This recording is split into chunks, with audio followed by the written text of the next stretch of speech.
Hello बच्चों, आप सभी को शुभ संध्या। आइए, आज का जो टॉपिक है बहुत सुंदर टॉपिक लिखा है द यूज ऑफ द, यानी द का प्रयोग कहाँ कहाँ होता है।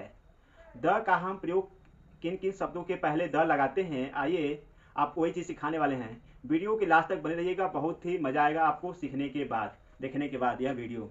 तो आइए देखिए, यूज ऑफ द का प्रयोग। तो हम कह सकते हैं, देखिए एग्जाम्पल ऐसा है कि there was a man, the man was very poor, the man was very poor. तो नियम पहला है, कहता निष्कर्ष यह निकला कि यदि किसी कॉमन नाउन के बारे में पहली बार कुछ कहा जाए तो उस नाउन के पहले ए या ए लगता है, किंतु यदि पुनः उसी के बारे में अगर कुछ कहा जाता है तो फिर वहाँ पे फिर द लगता है। जितनी बार उसी नाउन के वर्णन में पुनः आएगा उतना ही बार हम जो है हमेशा उसके पहले द लगाएंगे। हम आपको बता रहे हैं, या परिभाषा यह लिखा है, कर रहा है कि जब भी किसी वाक्य में कॉमन नाउन, अगर कॉमन नाउन के बारे में अगर पहली बार कुछ कहा जा रहा है उसके पहले हम ए या एन का प्रयोग करेंगे। अगर फिर दोबारा उसी वाक्य में अगर कॉमन नाउन के बारे में कुछ कहा जा रहा है तो उसके पहले फिर द लगाएंगे। अगर उसके बाद अगर पुनः अगर और कुछ बात कही जा रही हो तो वहाँ पे भी जितने बार बात कही जाएगी उतने बार आपका द का प्रयोग होगा, कोई बात कही जा रही है। जैसे एग्जाम्पल है कि there was a man, the man was very poor. तो यहाँ पे इसका अर्थ ये होगा कि वहाँ एक आदमी था, आदमी बहुत गरीब था। अब देखिए, जो मैन है वो कॉमन नाउन है, यह कॉमन नाउन वर्ड है, और इस तो उसके बारे में कहा जा रहा है कि वहाँ एक आदमी था।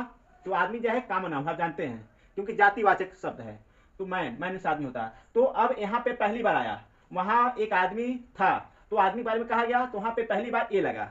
हमने कहा कि ए या ए लगता है। ए एन कब लगता है? जब यहाँ पे पहला जो वर्ड है, यानी जो वर्ड होता है, ये जो पहला जो अच्छा होता है वह जो है, अगर आपका वावेल है पहला ये वर्ड, तो मान लीजिए यहाँ पे तब जो है कि ए लगता है, लेकिन यहाँ पे कॉन्सोनेंट है, इसलिए क्या लग रहा है आपका ए लग रहा है, इसलिए ए लग रहा है क्योंकि यहाँ पे कॉन्सोनेंट है। तो पहली बार अगर कॉमन नाउन के बारे में कुछ कहा जाएगा तो वहाँ पे ए या ए लगता है, तो यहाँ पे लग गया। फिर दोबारा उसी वाक्य में the man was very poor, आदमी बहुत गरीब था, आदमी बहुत गरीब था। दोबारा जातिवाचक संज्ञा के बारे में बताया गया, दोबारा जब कहा जाएगा तो उसके पहले हम द का प्रयोग करेंगे। अगर और इसी वाक्य में अगर और होता है, फिर अगर आता यही शब्द, तो वहां पे भी द ही लगता। तो वाक्य में पहली बार अगर कॉमन नाउन के बारे में कुछ कहा जाए तो उसके पहले हम जो है ए या एन का प्रयोग करेंगे। अगर दोबारा पुनः अगर उसके बारे में अगर बात कही जा रही हो उसके पहले द का प्रयोग करेंगे। जितनी बार अगर आपके बारे में उसके बारे में बताया जाएगा उसके बाद सब जो है पहले जो है कि द का प्रयोग करते रहेंगे। ठीक है, ये पहली बार हो गया, पहला नियम। दूसरा नियम देख लीजिए। अतः निष्कर्ष यह निकला कि जब कोई नाउन किसी निश्चित व्यक्ति, वस्तु, स्थान का बोध कराता उसके पहले भी हम द का प्रयोग करते हैं। एग्जाम्पल देख लीजिए कि is the train late, no the train is not late.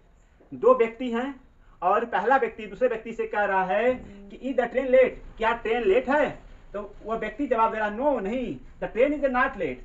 जो ट्रेन है अपने राइट समय पर है, लेट है नहीं है। यहाँ पे जो ट्रेन शब्द है, यहाँ पे जो ट्रेन शब्द है ये एक वस्तु है, और वस्तु निश्चित है कि वस्तु की ही बात की जा रही हो। तो यहाँ पे कहा गया परिभाषा में, जब कोई नाउन किसी निश्चित वस्तु, व्यक्ति, स्थान की अगर बोध कराता हो तो वहां पे भी हम द का प्रयोग करते हैं। यहाँ पे निश्चित ही ट्रेन की बात हो रही थी, यहाँ ट्रेन के बारे में गाड़ी पूछा गया, फिर वही गाड़ी की फिर बात यहाँ पे उत्तर बताया जा रहा है। तो निश्चित उसी ट्रेन की बात हो रही थी जिनकी यह प्रश्न किए थे। तो निश्चित वस्तु, व्यक्ति, स्थान की बात होती हो तो वहां पे भी हम द का प्रयोग करते हैं। तीसरा नियम देख लीजिए, द का यूज कहाँ होता है।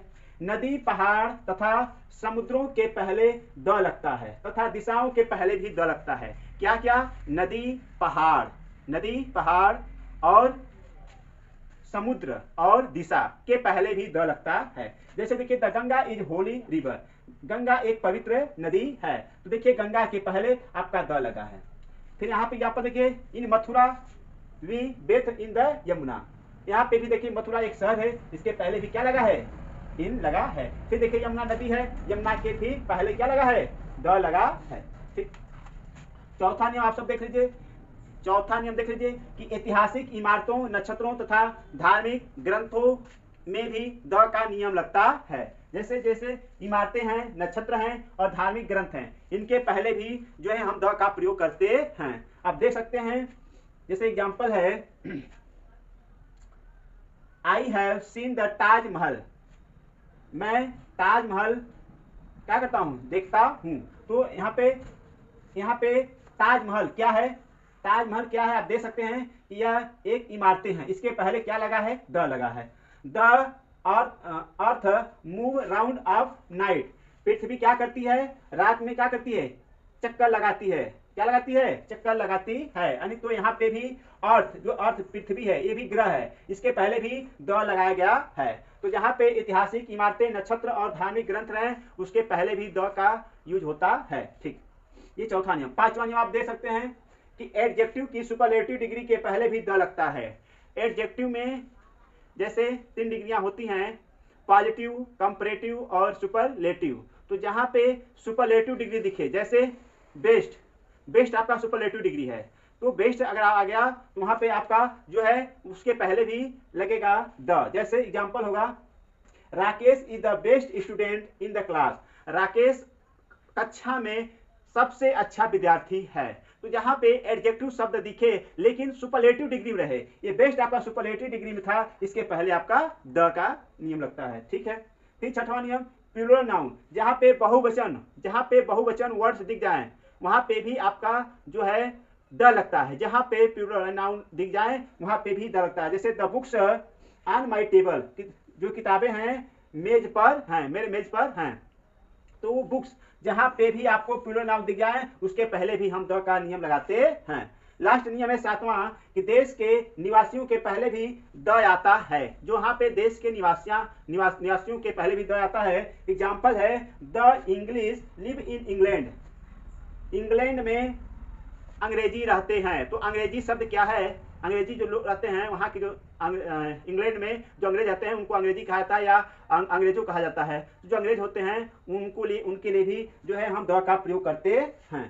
तो ये रहा द का यूज। बच्चों मुझे आशा आपको समझ में आ गया होगा। अगर नहीं समझ आया तो कमेंट में आप बताएं कि अभी क्या छूटा है इसमें से, या कौन सा नियम भूल गए होंगे तो भी बताइएगा। मुझे आशा है कि आपको समझ में आ गया होगा। ये इतना नियम है द का। ठीक है।